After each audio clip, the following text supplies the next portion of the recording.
Imagine playing a game of telephone, right? But instead of just whispering a phrase across a living room, you're passing a message across centuries. Yeah, and over shifting national borders. Exactly. Through the filter of like half a dozen dead languages. Yeah. By the time that initial whisper reaches the end of the line, you haven't just scrambled a sentence. You've somehow managed to completely merge two vastly different historical human beings into a single mythological superhero. It's wild, and it perfectly illustrates just how fragile our collective historical memory actually is, you know? We always crave this absolute certainty when we look at the past. We want a solid foundation. Right? We want the textbook version. Exactly. But when you dive into the textual and archaeological evidence from antiquity, you quickly realize the historical landscape is deeply malleable. I mean, it shifts constantly under our feet, sometimes by accident and sometimes by design. Well, welcome to your custom deep dive. You provided us with an absolutely fascinating stack of sources for today's analysis. I mean, we're talking a really dense collection here. Vatican records, detailed ethnographical studies, historical wikis, early Christian hagiographies. It is a treasure trove. It really is. And our mission today is to basically untangle this massive historical web of mistaken identities. We're going to descend into the lost underground cities of early Rome and discover how the physical memory of history gets altered by linguistic drift, barbarian invasions, and, believe it or not, modern real estate developers. Quite the mix. It is. So, okay, let's unpack this, because this is essentially a historical detective story spanning from ancient Armenia all the way to the wealthy modern suburbs of Rome. And, you know, as you navigate your own daily world of information overload, keep this narrative in mind. It serves as this brilliant example of how history itself is continually rewritten, physically buried, and, if we're incredibly lucky, brought back to the surface. Yeah. It's a great reminder to always question the narratives we inherit. It's so true. So we should start with this epic linguistic mix-up, our centuries-long game of telephone. The sources introduce us to two very distinct historical figures.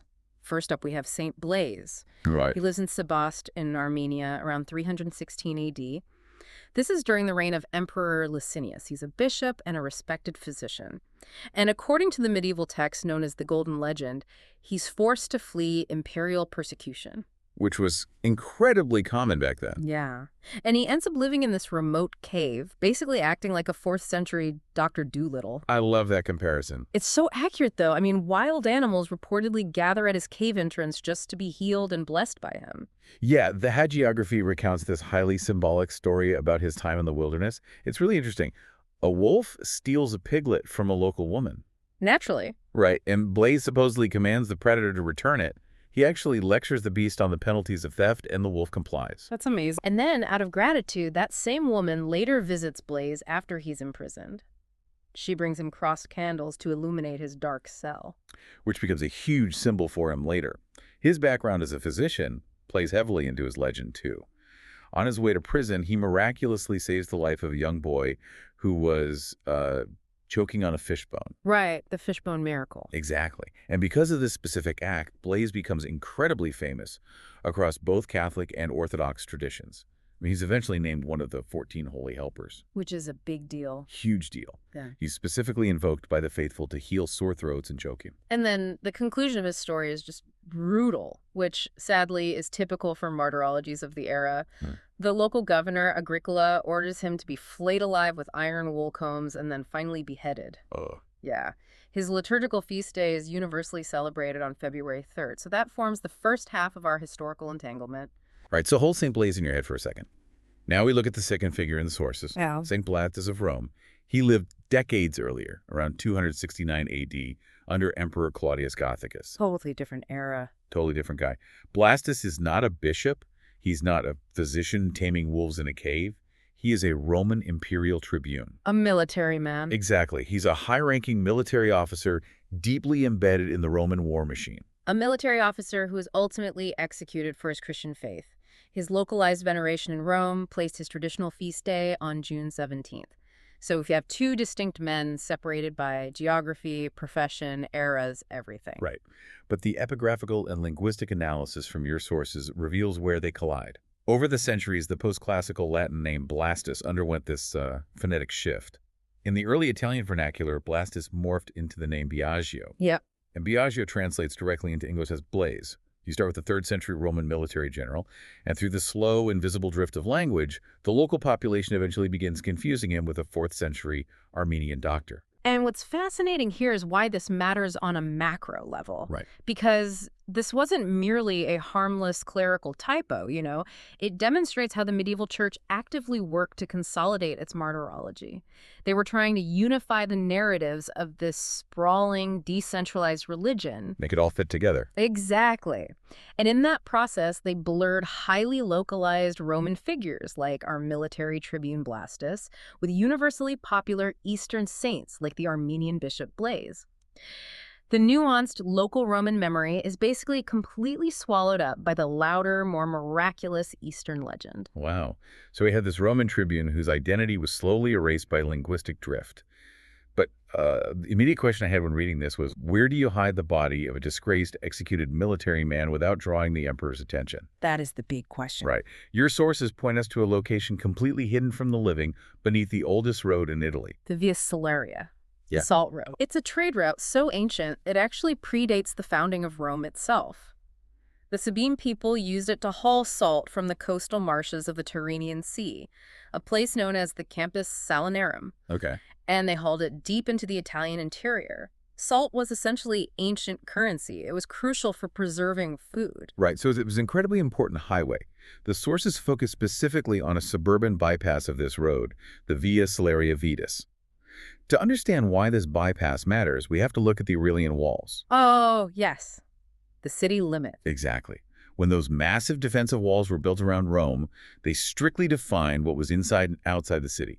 And Roman law completely forbade burying the dead inside the city walls. Period. No exceptions. Right. So the moment you stepped outside the city gates, the subterranean margins of these major roads just became these complex, sprawling networks of early Christian catacombs. And the specific catacomb where our tribune Blastus was interred carries a highly unusual topographical name in the medieval pilgrim itineraries. It's listed as the Catacomba ad Clevum Cucumberis. The catacomb at the Cucumber Slope. Yeah.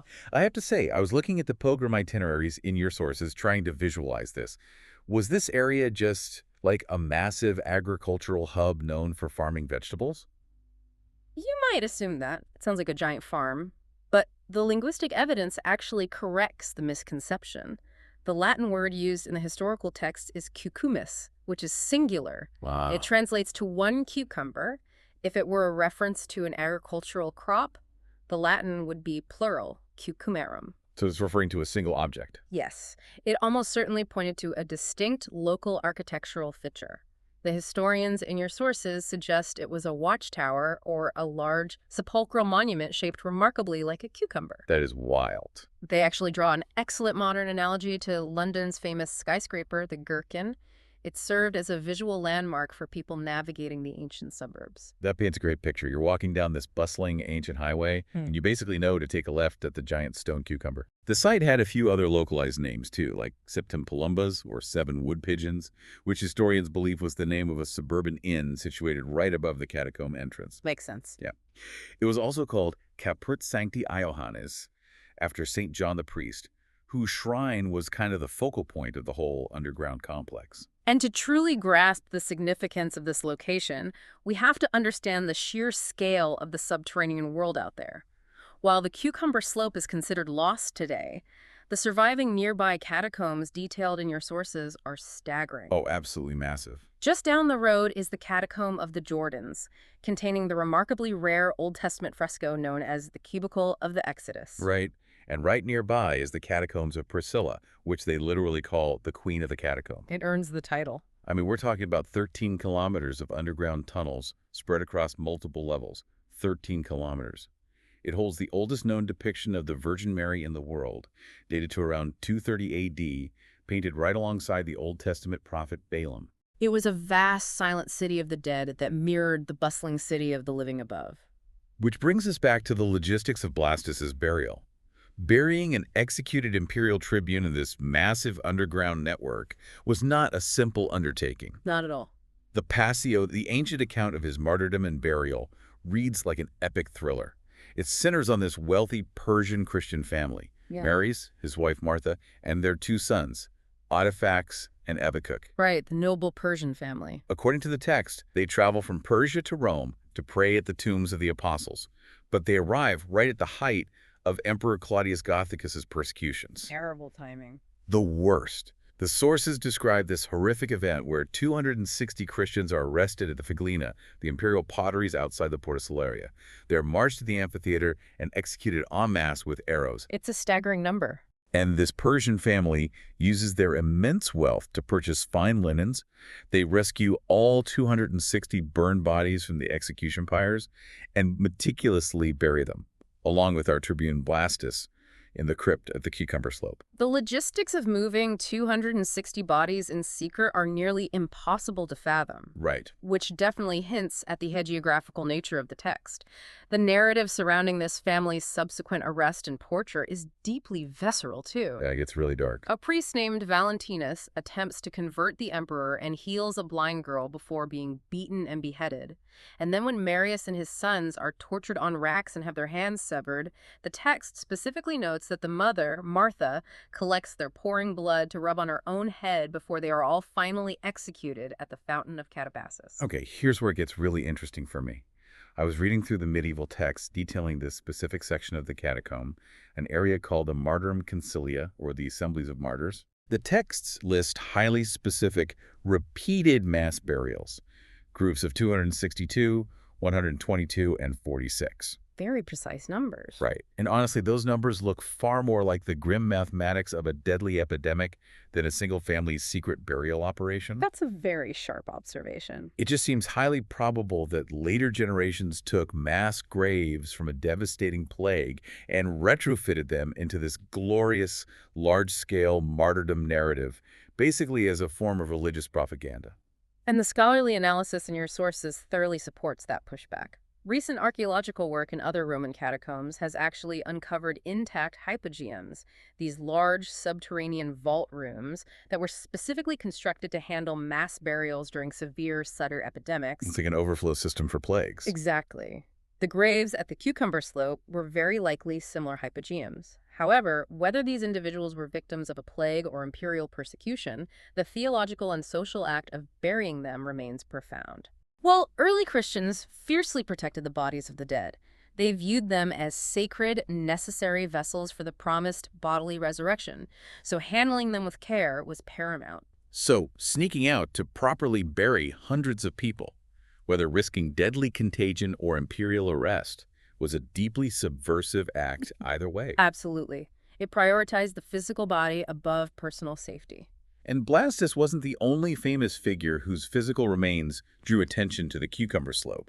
He shared a feast day and a resting place with a man named Diogenes, whose tomb introduces a completely different kind of historical destruction. Yes. With Diogenes the Martyr, we leave behind the heavily mythologized legends of Persian nobles and look at hard, undeniable archaeological evidence. Real proof. The proof of his existence comes from a Latin sepulchral epigraph, a carved stone inscription composed by a presbyter named Maria. And this epigraph doesn't merely mark a grave. No, it tells a story. It records a violent physical violation of Diogenes' tomb in the year 536 AD. This was during the devastating siege of Rome by the Ostrogothic king Vitiges.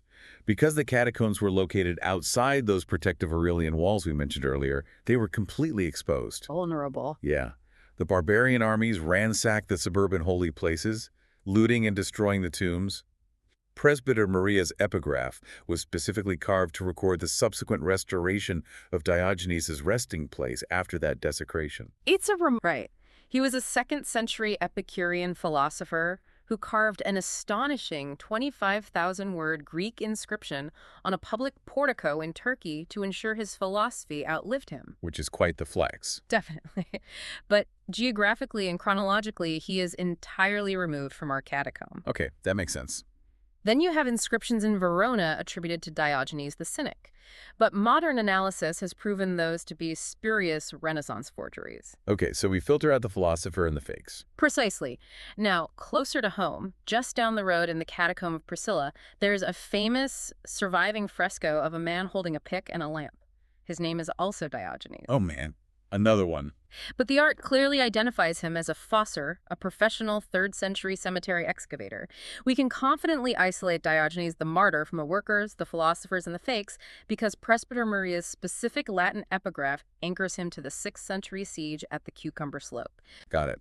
So we have this hard epigraphical proof that Diogenes was there, and we know his tomb was restored after the Ostrogothic siege. So how does an entire underground cemetery, one that held such important figures, just become entirely lost to modern archaeology? It's a tragic story, really. The loss wasn't caused by a sudden disaster, but by a massive shift in papal policy. By the 8th and 9th centuries, the countryside outside the walls of Rome remained incredibly dangerous. Still exposed. Yes. Lombard and Gothic raids were persistent threats to these exposed holy sites. So to protect these sacred remains from further desecration, the papacy, specifically Pope Paschal Iyer, initiated a systematic, large-scale evacuation of the suburban catacombs. They just dug up the martyrs and pulled them behind the city wall. Exactly. The bones of Blaise and Diogenes were translated to the Basilica of Santa Prassede, with other relics distributed to San Marcello and Violata. But this protective measure had a fatal unintended consequence for the geography itself. Right, because once the bodies are gone. Once the holy relics were removed, those extramural cemeteries lost their sacred value. Pilgrims stopped visiting. The sites were entirely abandoned, the entrances collapsed under overgrowth, and the vast networks were swallowed by the earth and just forgotten by time. Which brings our historical detective story into the 20th century. The area above the Via Salaria Vetus is no longer an abandoned, dangerous countryside. Today, it is the Pinciano Quarter. Oh, yes. It's a fully developed, incredibly wealthy, modern suburb of Rome. And your sources include a wonderfully scandalous detail about this exact area. It's a fascinating rumor. It really is. The official stance of the archaeological authorities is that the Cucumber Slope catacomb has never been found. It's lost. But there's a very strong, persistent rumor in the archaeological community that a man named Umberto Maria Fasola actually discovered it in 1955 near a street called Via Francesco Denza. And the rumor alleges that Fasola's monumental discovery was corruptly suppressed. Local landowners and real estate developers were in the middle of highly lucrative post-war construction projects in the Pinciano Quarter. Ah, I see where this is going. Right. If an official, massive, ancient archaeological site is declared right under their foundations, all of that profitable development comes to an immediate, grinding halt. So the implication is that they simply kept quiet, destroyed whatever ancient masonry was in the way, and literally poured concrete right over a 3rd century subterranean city just to protect their investments. Yes. And if we connect this to the bigger picture, it highlights a sobering reality about how historical memory survives. The physical landscape of our past is continually shaped by whoever holds power in the present. Right. In the 9th century, it was popes pulling relics inside the city walls to consolidate their spiritual authority and protect their heritage. In the 20th century, it was allegedly real estate developers pouring concrete over ancient crypts to protect their financial portfolios. History is constantly at the mercy of the present day. Wow. So what does this all mean for you, our listener? I mean, it means that history is rarely a static, immutable list of facts safely locked away in a textbook. Definitely not. No, it's a living, breathing, and sometimes literally relocated entity. The next time you walk through a bustling city, I encourage you to look down and think about what literal and metaphorical history has been paved over. Think about what stories have been mistranslated through time and what ancient architecture might be deliberately hidden just beneath your feet. And to leave you with one final provocative thought from your sources to mull over, consider St. John the Priest. Oh, right. The namesake of the shrine? Exactly. The martyr whose shrine served as the central focal point at the Cucumber Slope. Unlike Blaise and Diogenes, nobody officially recorded what happened to his relics when the catacomb was evacuated and abandoned. Because the site was lost, his physical remains just vanished from the official record. However, because nature and historians both abhor a vacuum, there is a strong, albeit unprovable, scholarly suspicion today regarding his fate. Many suspect that the skull of St. John the Priest was secretly moved into the city during those turbulent evacuations, and that it is currently being venerated today as the head of St. John the Baptist at the Church of San Silvestro in Capite. Wait, really? A saintly game of telephone right up to the modern day. Exactly. From Blastus becoming Blaise to one St. John potentially standing in for another. Yeah. The message at the end of the line is never quite what started at the beginning. Thank you so much for sharing these incredible sources with us. This was a fantastic journey, and we hope you enjoyed your custom deep dive.